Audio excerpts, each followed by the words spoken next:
semaine, de nouveau avec Oh, Hubert Thiers, Sylvain Amos et moi-même, Amandine Ray. bonjour. Bonjour. Et on va vous présenter cette fois la thématique du tourisme 4 saisons avec deux invités qui sont nos colistiers à la députation siroise.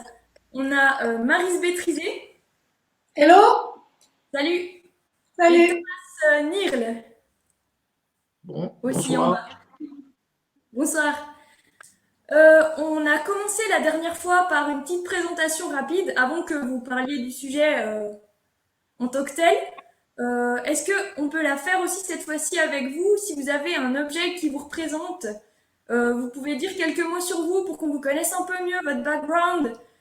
Qu'est-ce que vous savez sur le thème du tourisme? Pourquoi ça vous intéresse? Il y en a un de vous deux qui veut commencer? Je peux commencer? Ah super Maryse alors, go. Alors, vous m'avez fait réfléchir, hein. Quel est l'objet qui me caractérise? Qui me caractérise? Alors, je vais le chercher. Attention. Alors, en fait, d'Alain, une bouteille de vin. Ah, Pourquoi? Pourquoi une bouteille de vin? Non, en fait, ça m'a fait penser à d'où je venais. Qu'est-ce qui me caractérise, c'est que je viens en fait d'un village qui s'appelle Saint-Léonard où j'ai grandi de 0 à 20 ans et je suis née au milieu des vignes. Et je trouvais que c'était aussi en rapport avec le thème qu'on va développer, le tourisme, la montagne, mais aussi le tourisme 4 saisons et le tourisme de plaine et pourquoi pas le no-tourisme, qu'on en parlera peut-être plus tard. Et ça caractérise aussi mon engagement chez les Verts pour une culture biodynamique, une culture intégrée dans notre vallée viticole et d'agriculteurs aussi. Mon origine par mon papa qui était ouvrier viticulteur, comme beaucoup de Valaisans de, d'il y a quelques années. Et puis ça me caractérise aussi par peut-être le côté convivial, bien sûr à boire avec modération, beaucoup de modération, hein. Mais c'était que, en fait, je voulais une feuille de vigne, mais en cette saison, je trouvais une jolie feuille de vigne, c'est on n'a ça. pas trouvé. Alors, Ouais. voilà. Ben, c'est une bonne idée en tout cas, ça en dit pas mal sur toi. Merci. Euh, Thomas, est-ce que tu as quelque chose pour te présenter aussi? Oui, j'ai deux objets. Ah, Euh, Première, c'est mon stéthoscope. ah, Donc, d'accord. je suis médecin de formation et actuellement à l'hôpital, hein, je fais la garde de nuit. Mais j'ai aucune envie de parler du tourisme médical. C'est pour ça que j'ai un deuxième objet. Ça, c'est mes jumelles. Ça fait 20 ans que je suis dans le Val d'Anivier. C'est vrai que je suis naturaliste, photographe animalier et je pense que effectivement ce ballon elle vit du tourisme quelque part et elle a beaucoup à donner et aussi a beaucoup à développer pour l'avenir. D'accord, merci beaucoup Thomas. Alors maintenant, on va passer à une partie plus théorique. Donc Sylvain a mangé des dossiers sur le tourisme cette semaine et donc il va nous faire un petit topo avant qu'on commence à en discuter. Donc je te laisse la parole Sylvain. Ouais, ça sera plus simple. Bien, merci beaucoup Amandine. Et effectivement, je me suis beaucoup renseigné sur le tourisme cette semaine. Je me suis fortement basé sur l'Observatoire valaisan du tourisme, qui est basé ici sur Technopole-Assières, qui a un très bon site internet, donc tourops.ch, sur lequel on trouve beaucoup d'articles, mais aussi beaucoup d'études, et notamment une étude de 2014 sur l'analyse de l'offre et de la demande touristique, et donc sur la valeur ajoutée du tourisme en Valais. Dans cette étude de 2014, donc la dernière étude qui a été faite sur l'ensemble touristique valaisan, on trouve toute une série de chiffres plutôt intéressants. À savoir que dans cette année 2014, il y a eu 21,6 millions de fréquences, c'est-à-dire 21,6 millions d'entrées touristiques en Valais, autant pour des séjours courts d'une journée ou deux que des séjours prolongés d'une semaine ou 2 semaines. Tout cela, ça fait plus de 3,4 milliards de francs de dépenses, ce qui est plutôt énorme et qui montre quand même que c'est un secteur assez fort en Valais. À savoir que dans ces dépenses, on trouve en première position l'hôtellerie, avec 912 millions de dépenses. S'ensuit ensuite la para-hôtellerie, mais aussi les dépenses courantes, donc des propriétaires de résidences secondaires. Dans tout ça, on retrouve bien sûr une valeur ajoutée. Donc, on a une valeur ajoutée brute qui est de 14,5% de la valeur ajoutée brute valaisanne. Donc, on voit que c'est quasiment 15% donc, de l'économie valaisanne qui repose ici sur le tourisme. En termes d'employés, c'est même plus que 15%, puisque sur 130 000 employés en Valais, on retrouve à peu près 18,6% d'employés qui sont dans le secteur touristique. C'est-à-dire que 2 personnes sur 10, finalement, dépendent du tourisme en Valais. Cette dépendance au tourisme, elle est même relativement accrue, tout simplement en fonction des régions. En Valais romand, on trouve seulement 13,5% d'emplois directement liés au tourisme, tandis qu'en Haut-Valais, on retrouve 32% d'emplois liés au tourisme, ce qui est donc une dépendance très forte. Dans le Valais. Effectivement, bien plus dans l'Haut-Valais qu'en Valais romand. Le Haut-Valais a puissamment développé des secteurs touristiques pour plusieurs raisons, notamment la présence de secteurs qui sont connus à le site mondial de l'UNESCO. Un petit peu, ouais, enfin. Notamment, plus que dans le Oui. Valais central et le Bas-Valais, effectivement. On trouve du coup dans tout ça les branches les plus pourvoyeuses d'emplois touristiques, à savoir l'hébergement numéro 1 avec plus de 25%, la restauration, mais aussi des choses plus surprenantes comme le commerce de détail, la construction aussi, donc la construction de résidences secondaires, la construction d'hôtels, la rénovation, et les remontées mécaniques qui nous paraissent toujours le secteur le plus important, mais qui finalement ne pourvoient que 7,1% des emplois dans ce domaine touristique. En tout, on a en fait une différence relativement forte quand même entre l'hiver et l'été. C'est un thème qui va clairement nous intéresser pour parler de plusieurs saisons touristiques. On remarque que l'été fonctionne quand même moins que l'hiver. Typiquement, je vous le disais avant, en termes d'hôtellerie, 912 millions de dépenses sur l'année. On a plus de 500 millions qui sont faits en fait en hiver, tandis que 400 millions sont faits durant l'été. Donc moins de présence, en tout cas dans l'hébergement, durant l'été. En plus de cela, on remarque que le tourisme est sectionné en plusieurs parties, c'est-à-dire qu'il y a, comme je vous le disais, des gens qui sont là pour plusieurs jours et des gens qui viennent faire des excursions journalières ou des excursions sur un week-end. Ah, ok, ouais, d'accord. Ces excursionnistes, par conséquent, représentent ici 39% de toutes les entrées touristiques dans le canton, avec encore une fois une certaine disproportion. On a vu, le Haut-Valais enregistre ici un taux d'emploi qui est plus haut que le Bas-Valais et le Valais romand en général, en termes d'emploi touristique. Pareil, le Haut-Valais va prendre 55% de ses excursionnistes, donc sachant qu'il y a un tiers du territoire, un tiers de la population, on a plus de la moitié des excursionnistes qui se rendent en fait en Haut-Valais. C'est une thématique qu'on va pouvoir traiter. On se rend compte qu'en fait, en Valais romand, sur à peu près donc 4 millions d'excursionnistes l'année, il y a 69% de ces excursionnistes qui sont là en hiver, donc ils sont là pour le ski et non pas pour de la randonnée. Ouais. C'est-à-dire que seulement 31% au final sont là pour la randonnée estivale ou pour les visites estivales de monuments, et qu'il y a encore donc une carte potentielle à jouer sur l'été. Carte que l'on va traiter donc après avec nos 2 candidats. Tu veux rajouter quelque chose, Amandine, ou je continue? On croirait que t'es prof de maths, mais en fait t'es prof d'allemand, donc voilà. Exactement, quelques déformations professionnelles. C'est très bien, c'est très bien résumé en tout cas. Merci beaucoup. Et finalement, donc, tous ces entrées touristiques, bon, elles apportent certes énormément d'argent, mais on voit qu'elles sont légèrement à la baisse. On a une petite baisse depuis l'an 2000, donc depuis la précédente étude touristique. On a une augmentation du nombre d'emplois, mais une diminution des entrées financières et donc de la valeur ajoutée brute en Valais. Rien de dramatique, ça reste relativement proche. On passe de 16,2 à 14,5%. On a quand même un léger ralentissement de notre économie touristique. Malgré cela, on sait qu'on a des périodes touristiques qui sont très élevées. Je pense principalement à l'hiver, donc 2 semaines du coup de vacances d'hiver concernant la dernière semaine de décembre et la première semaine de janvier. Les gens viennent à Noël, les gens viennent à Nouvel An. Et ces vacances hivernales ont tendance à amener une certaine pression autant démographique que pression écologique, tout simplement due au nombre de touristes qui passent dans les stations. Un très bon exemple dans le district Sierre, c'est Montana. À Crans-Montana, on a 5000 habitants durant l'année, en tout cas dans la période basse, Ouais. des habitants enregistrés à l'année, effectivement. Et on passe à 50 000 à même 60 000 en fonction des années dans la période la plus élevée. C'est-à-dire qu'on a un pic de population, on a un rapport de 10 ici, pic de population, et ce rapport implique aussi finalement un approvisionnement notamment en eau, simplement pour les pistes de ski, mais aussi pour tous ces habitants, pour boire, pour des douches, etc., etc.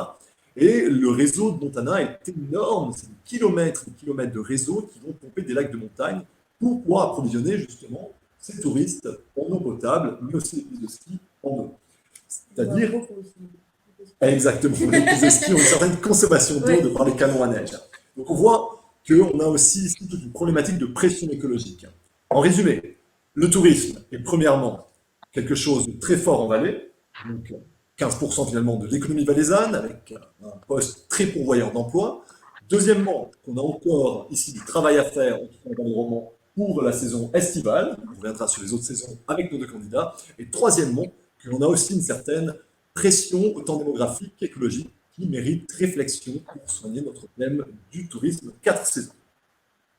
C'est l'ensemble du résumé. Là, on a un petit peu toutes les bases. Je pense pas que vous vous en rappellerez par cœur, mais on aimerait bien avoir votre avis sur ces deux axes, donc qui sont l'écologie et le tourisme. Comment améliorer un peu l'affluence des personnes. Donc, le tourisme 4 saisons, on va commencer peut-être, Maryse, est-ce que tu veux rebondir sur des choses qui ont été dites ou tu veux apporter quelque chose à ce qui a déjà été dit? Alors oui, volontiers, avec grand plaisir.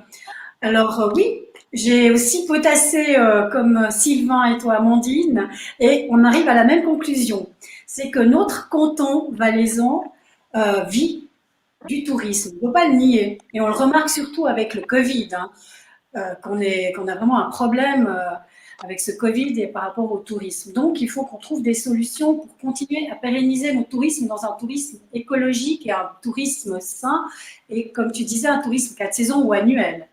Alors, la saison d'hiver, on va la garder, on va essayer d'améliorer un maximum avec tout ce qui peut se faire, comme je vous disais tout à l'heure, des labels comme le Flocon Vert, qui est un label qui peut amener un plus à une station.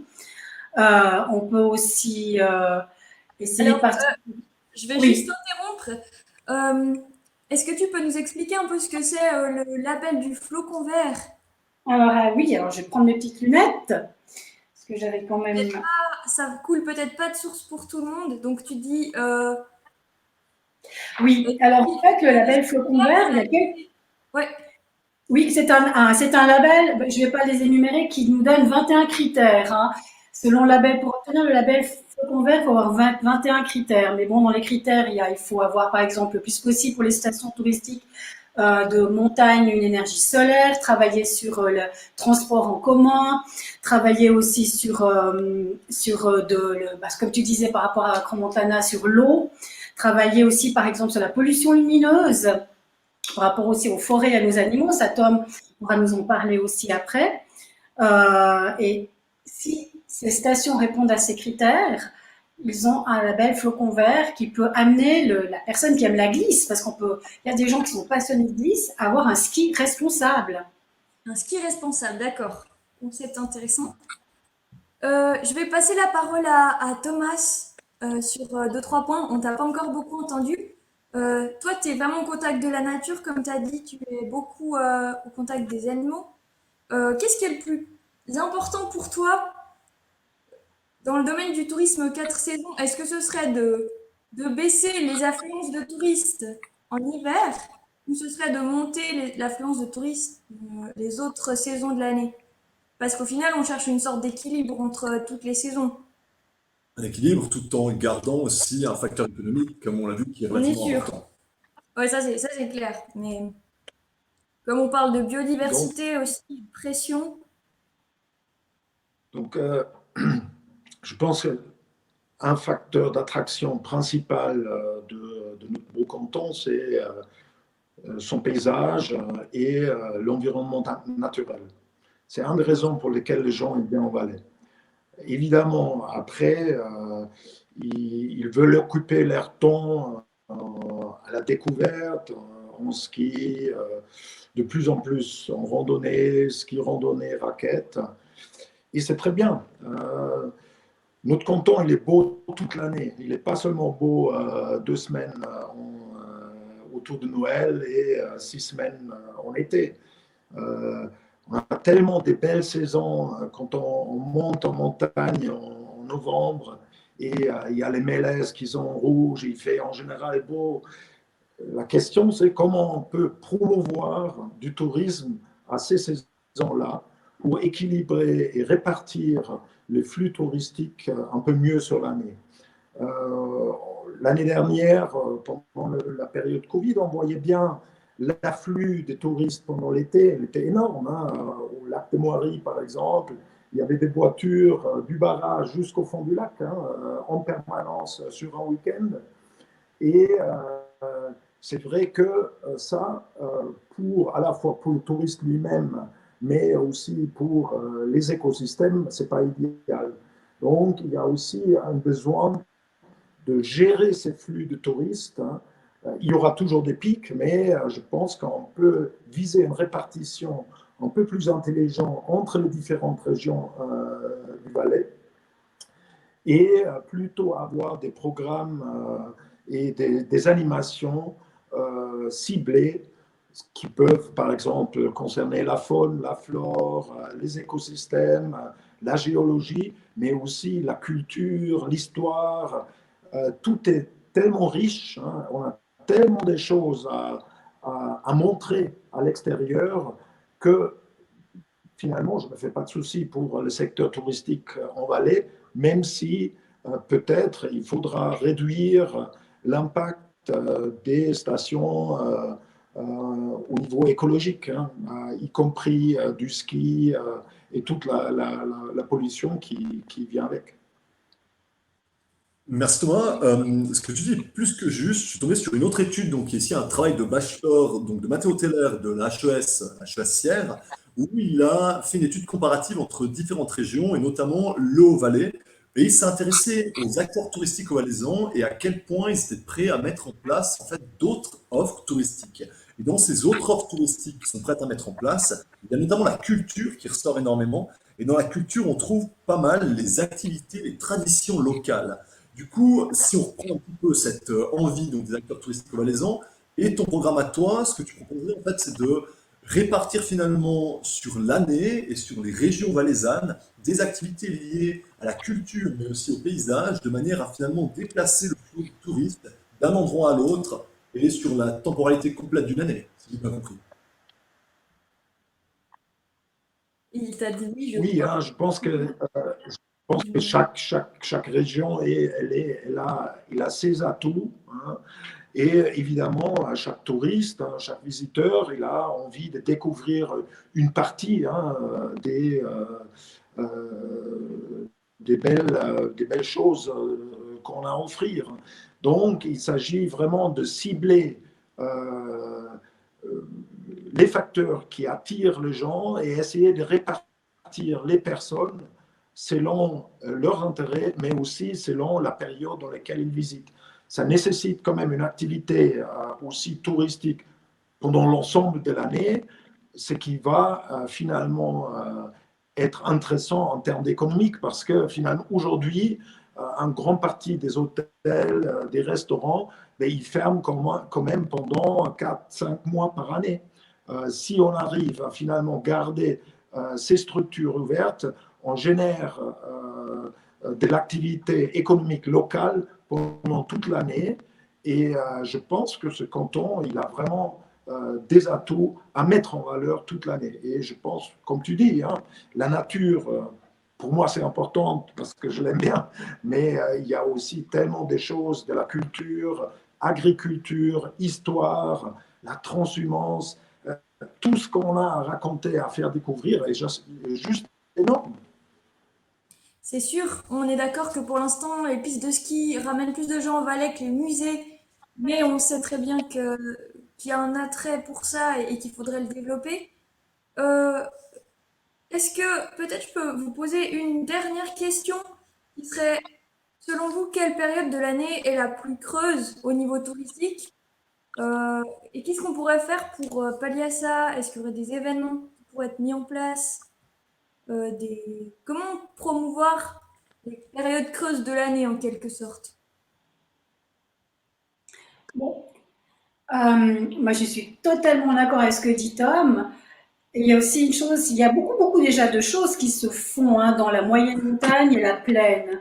Mais peut-être ce qu'il faudrait, c'est que tous les acteurs touristiques se coordonnent plus ensemble entre le haut, le centre et le bas, et que aussi les médias ou les journalistes ou les journaux ou les télés, je ne sais pas, essayent de promouvoir avec plus d'intensité encore ce tourisme annuel aux 4 saisons. Les périodes creuses, bon, en général, c'est janvier ou novembre, comme tu le disais, mais on pourrait imaginer des itinéraires de plaine, du glacier d'Aletsch jusqu'au Bouvray, en ayant justement des visites de musées avec un espèce de package gastronomique, œnologique, visite de musée, plus visite du paysage et de notre biodiversité.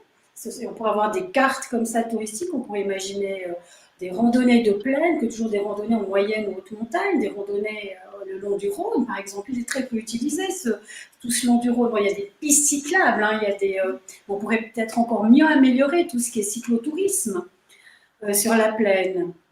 J'ai fait cet été un petit parcours de Sierre jusqu'au lac Léman. C'est très... Ah, je pense qu'on pourrait améliorer. C'est pas des plus. Il y a tellement d'endroits magnifiques et ce petit parcours le long du Rhône est beau, mais dès qu'on sort, des fois on se retrouve sur des routes peut-être cantonales avec trop de voitures.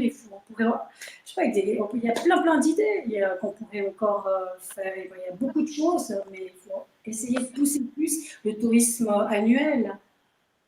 D'accord, ouais. Donc ça, c'est plutôt le travail des agences touristiques, on va dire, d'avoir un peu plus d'imagination. Plus de créativité. Voir ce qu'elles préparent déjà.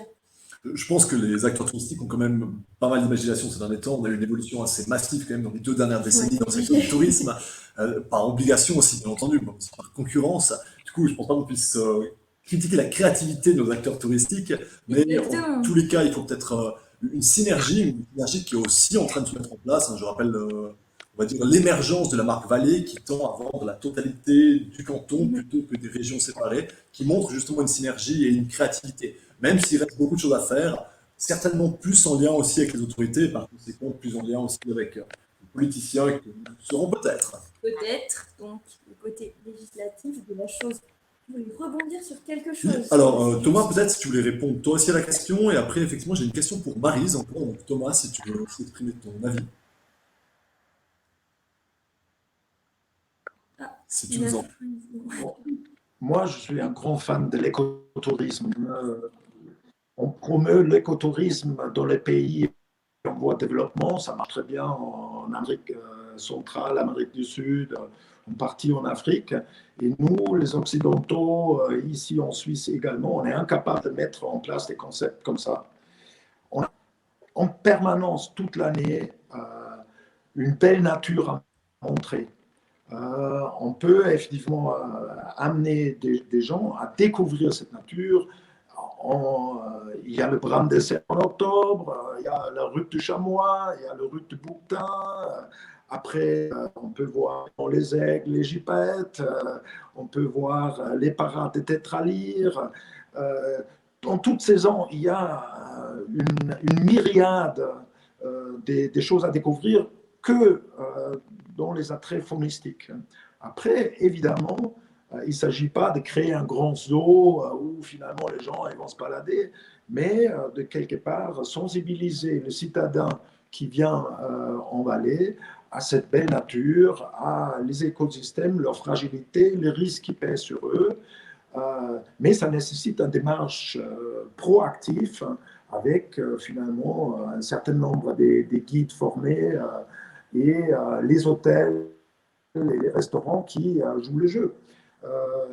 Je pense que c'est quand même quelque chose qui, de plus en plus, va intéresser les touristes. Et je pense qu'il y a vraiment une niche à développer. Et ça nécessite évidemment que tout le monde travaille ensemble. Et comme Maryse l'a dit, surtout qu'on se coordonne bien pour ne pas déranger cette biodiversité qui est assez formidable dans notre canton. Merci Thomas.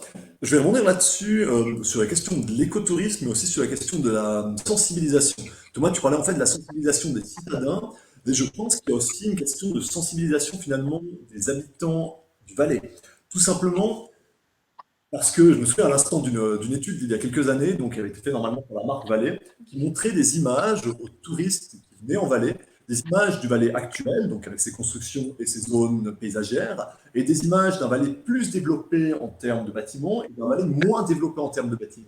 C'était tout le temps finalement ce Valais moins développé en termes de bâtiments qui attirait le plus. Ce qui montrait que finalement les touristes recherchaient une zone relativement préservée, et cette zone préservée, c'est aussi couplé finalement à des traditions préservées. Et on a une certaine tendance, une envie, ce que nous disait aussi Thomas, d'avoir aller voir aussi peut-être un peu plus de réalité finalement et de voir aussi un petit peu de tradition. Ces traditions-là, pour qu'on puisse les montrer aux touristes, aux gens qui viennent visiter le Valais, il faut que la population locale soit d'accord de les montrer. Et dans ce sens-là, je pense qu'il faut encore une sensibilisation de notre population à un certain type de tourisme. Je me suis renseigné aussi donc, sur un tourisme plus global. Je regardais un petit reportage sur la Roumanie où il parlait justement de zones rurales qui étaient complètement ancrées dans ces démonstrations de traditions locales. Au final, les offices ici du tourisme favorisaient les traditions locales chez les paysans de ces zones rurales pour que justement les touristes puissent venir les voir. Et en soi, la population locale avait été sensibilisée au fait que les touristes venaient pas voir un confort moderne, mais venaient au contraire voir toutes les traditions culinaires, toutes les traditions ancestrales de construction de ces zones. Et par conséquent, en Valais, on a quand même plusieurs traditions relativement ancestrales. Je pense au bardeau du Val d'Anivier pour couvrir les toits. Et pour ça, il faut que la population soit d'accord de les montrer. Du coup, Maryse, tu nous parlais avant d'une bouteille de vin, un petit peu d'écotourisme. Tu considères que la population valaisanne est suffisamment prête, suffisamment sensibilisée à intégrer ses propres traditions dans le tourisme, donc à finalement être elle-même un acteur du secteur touristique. Non, moi je pense que la population valaisanne doit encore s'améliorer, essayer d'ouvrir le plus possible leur maison, mais pas leur maison pour montrer leurs traditions. Par exemple, comme je parlais avant de œnotourisme, en Valais, on est passablement en retard par rapport à d'autres pays. Hein, où ça fait déjà une vingtaine d'années qu'ils l'ont mis en place. Maintenant, ça commence. Hein, ça fait 2-3 ans que ça commence hein, à avoir de l'œnotourisme. Et ça, c'est quand même assez intéressant. On a quand même la plaine. Si on regarde la plaine à gauche ou à droite, on a beaucoup de vignes. On pourrait aussi jouer l'automne. L'automne en saison creuse, comme le disait Tom, pour nos mélèzes sont magnifiques de rouge, mais nos vignes elles sont splendides de rouge aussi. Alors là, on pourrait encore jouer sur ce tourisme-là. Enfin, ce tourisme de plaine, je trouve qu'on ne l'utilise pas assez. Aussi, le tourisme de plaine avec des visites de villes, de cités, parce qu'on a aussi Sion, Martigny, Sierre, Brigue, Liège, Saint-Maurice. Saint-Maurice avec, au niveau histoire, comme tu disais Tom, avec un historique énorme. La ville de Saint-Maurice, au niveau histoire, c'est juste énorme. Donc, on pourrait imaginer, je ne sais pas, une famille, ils ont un pass, ça commence par Saint-Maurice sur une semaine. Ils peuvent visiter gastronomie, œno, histoire, château, et finir en moyenne montagne pour voir un brame du cerf. Enfin, on pourrait imaginer ça sur 6 jours. On va à Londres, on a des passes sur 6 jours ou 5 jours. On pourrait se dire, le Valais, c'est une immense ville, avec plaine et montagne. Maryse, je crois que j'avais déjà entendu parler du passeport valaisan. Est-ce que tu en as aussi entendu parler? Il était promu à l'époque où il y avait encore des couleurs pavées à Sierre, je me souviens. Passeport valaisan au niveau gastronomie ou au niveau packaging de tout? Il y avait plusieurs offres à l'intérieur. Malheureusement, je me rappelle vraiment pas ce qui est proposé. Je comptais sur vous peut-être pour m'en dire plus si vous connaissiez le concept. Mais c'était pour dire qu'il y avait des offres comme ça qui étaient assez intéressantes, je crois, ou en tout cas qui se développaient. Après, peut-être pas encore suffisamment, mais ça vous dit rien? Oui, j'ai entendu parler du passeport valaisan, mais je ne peux pas répondre à cette question d'une manière précise alors. Ouais, d'accord. Un truc sur lequel on devrait peut-être creuser ou en tout cas chercher parce que ça m'avait l'air d'être quelque chose qui renfermait plusieurs offres ensemble. Je sais pas s'il y a des gens dans les commentaires ou dans les spectateurs qui peuvent en dire plus. On n'est pas beaucoup actuellement. Ou autrement, on peut peut-être passer à la seconde partie de l'interview. Toi, tu avais des infos encore? Effectivement, oui. Bon, déjà, pour résumer, je pense qu'on a quelques pistes intéressantes qui ont été développées autant pour l'automne que le printemps, avec notamment ici quelques propositions de faire des parcours qui touchent la plaine et la montagne, permettant de couvrir deux zones, mais aussi finalement un déplacement donc des touristes d'un endroit à l'autre du Valais pour visiter les différents hauts lieux touristiques, les hauts lieux de la faune, ce qui permettrait de faire déplacer le touriste d'un lieu à l'autre, de le faire déplacer aussi en automne uniquement sur de la culture, sur de la biologie, de la faune, et surtout de répartir finalement un peu ce flux touristique. Et en plus de ça, pour la haute période, telle que l'hiver, la possibilité d'améliorer la qualité écologique de nos stations par des labels tels que Fleuron Vert. Et aussi, ce qu'on dit enfin, la possibilité d'intégrer finalement la population locale pour arriver sur plus de tradition et ce que disait Maryse en gag, peut-être de faire rentrer les gens quasiment dans leur maison. C'est des concepts touristiques qui se déroulent déjà partiellement, typiquement dans le Jura, dans le cadre de Saint-Ursanne. Il y a des visites pour rentrer dans les caves, donc de certains anciens bâtiments, donc des caves privées, mais qui mettent finalement le touriste légèrement en relation avec la population.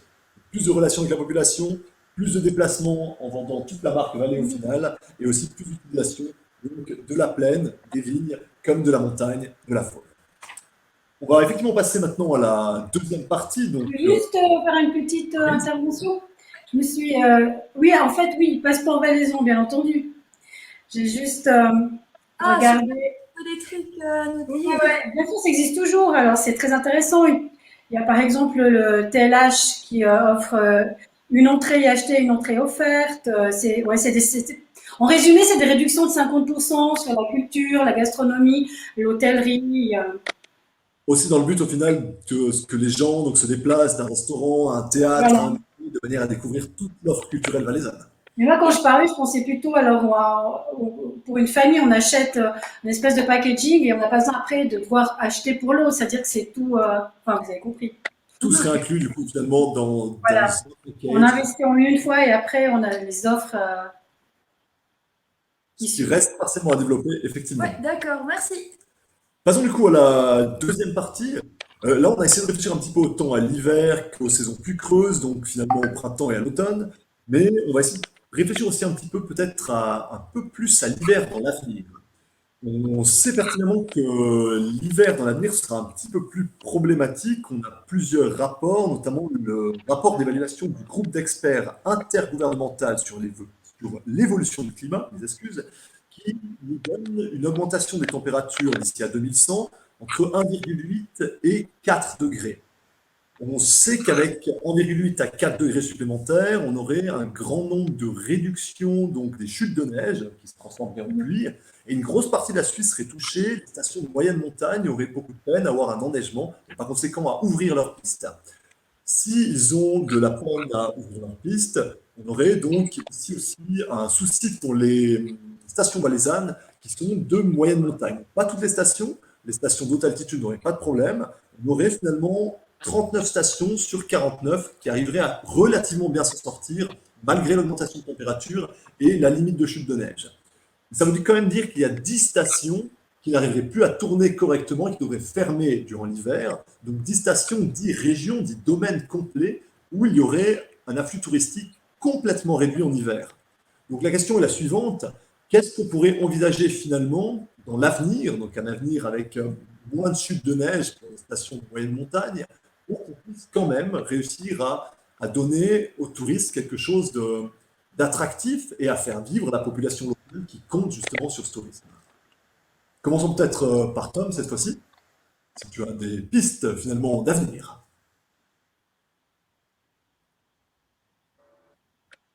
Tom, je crois que tu as une caméra qui bloque légèrement. Est-ce que tu nous entends toujours?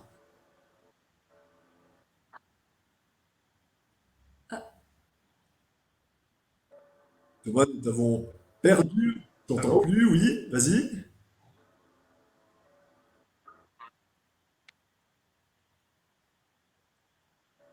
Non, toujours pas. Alors malheureusement Thomas, ça bloque pour l'instant avec ta connexion. On va te laisser de côté un petit instant. On va d'abord prendre Maryse du coup pour la réponse et on reviendra sur toi dès le moment où ta connexion sera, je l'espère, stabilisée. Maryse, est-ce que tu as donc un élément de réponse sur comment finalement trouver des pistes de solutions pour l'hiver dans l'avenir? Excuse-moi, pour l'hiver, tu dis. Oui, exactement. Vu qu'il y aura des stations entières qui seront fermées, qu'est-ce qu'on pourrait faire pour que ces stations soient quand même utilisées, que la population locale puisse quand même profiter des retombées économiques du tourisme? Ah, Thomas revient. Ah non, oui. Mais je pense que c'est un peu tout.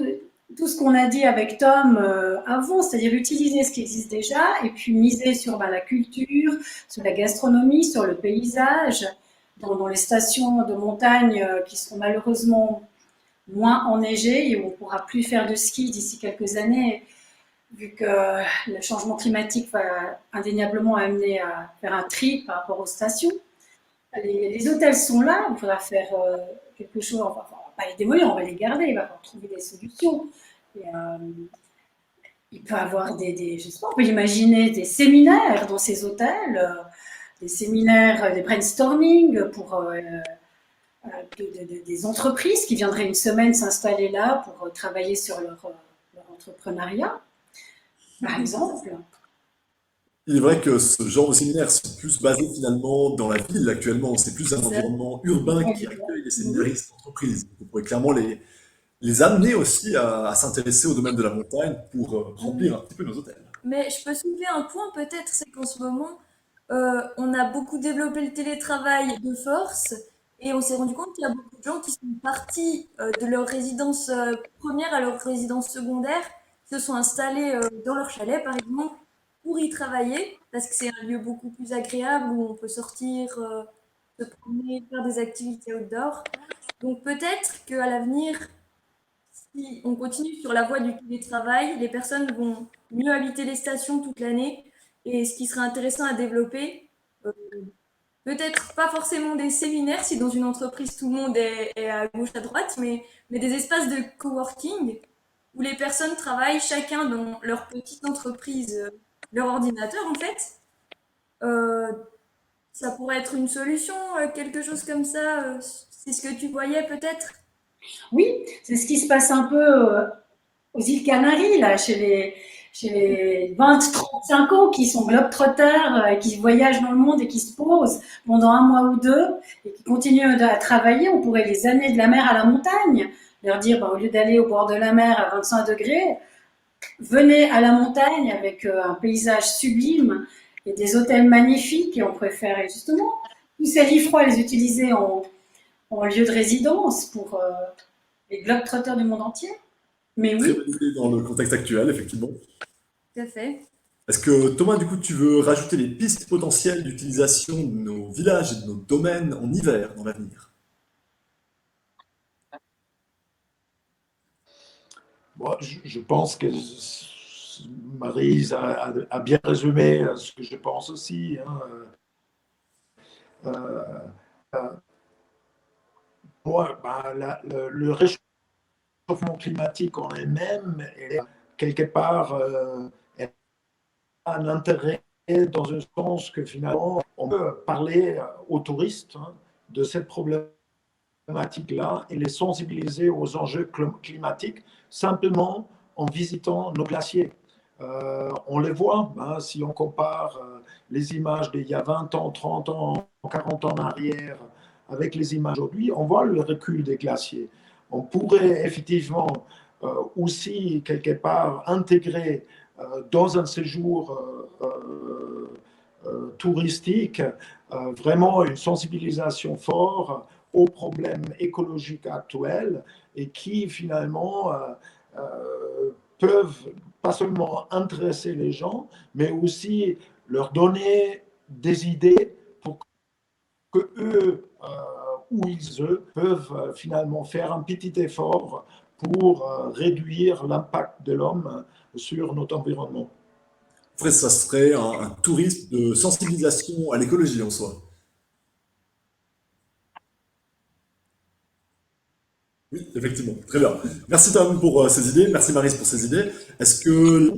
Et après, je pense que Oui, Thomas?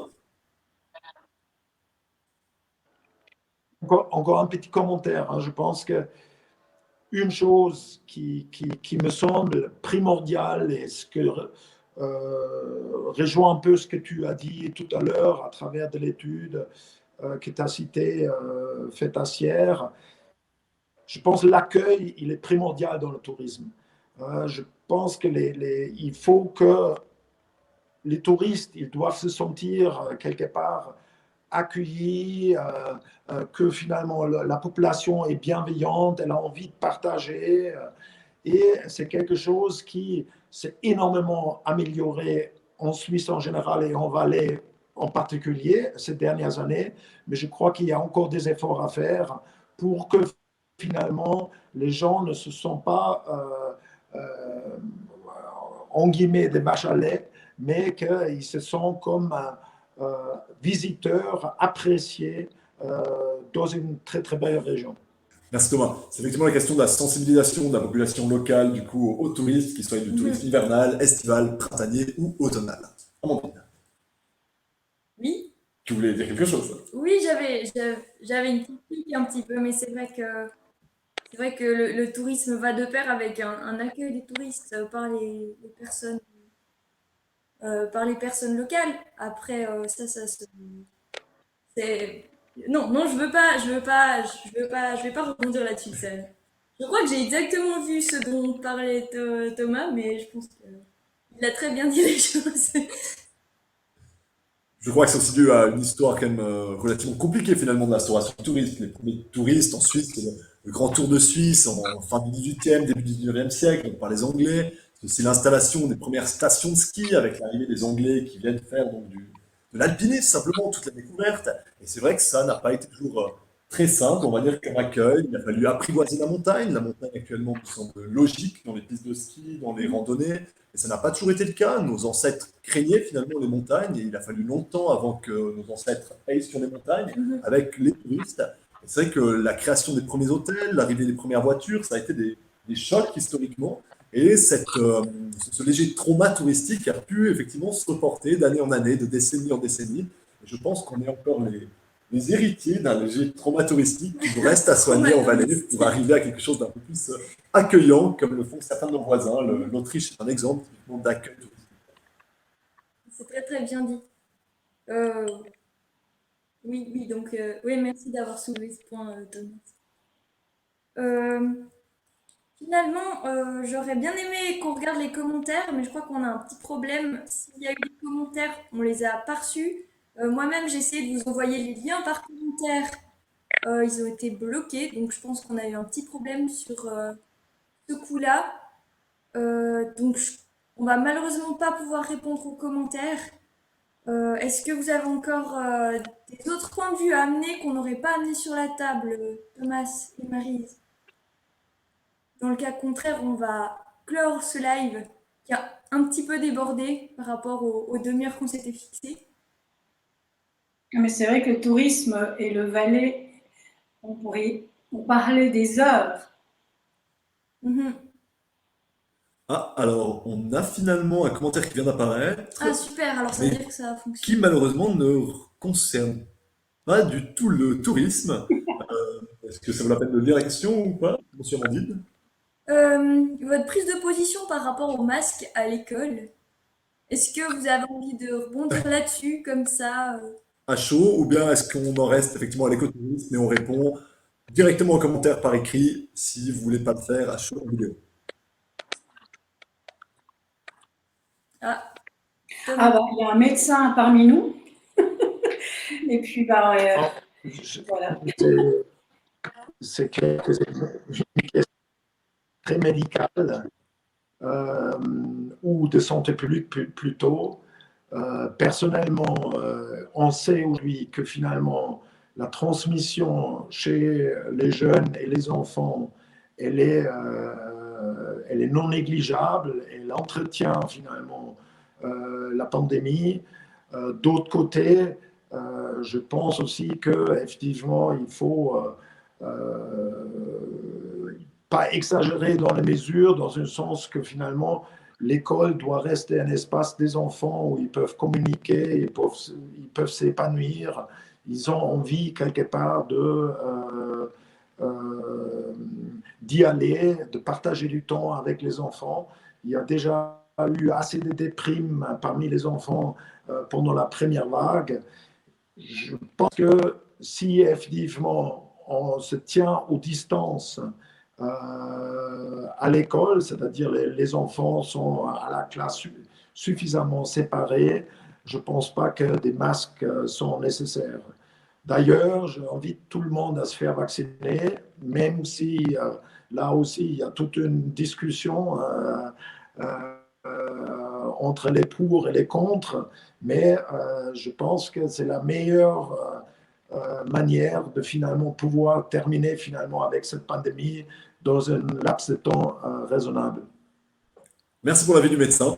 Merci Euh, beaucoup. Nous avions encore une autre question, mais vu le débordement du temps du streaming, du live, je propose qu'on close ce streaming et qu'on réponde aux commentaires directement par écrit, D'accord. si cela convient à Amandine. Ça me convient. La question de Patrick Villa, qui était le tourisme est générateur de pollution, est-il possible de concilier tourisme et écologie? Peut-être qu'en regardant le live depuis le début, vous aurez une réponse. Quand on a parlé très rapidement avec Maryse du label Flocon Vert, si je ne me trompe pas.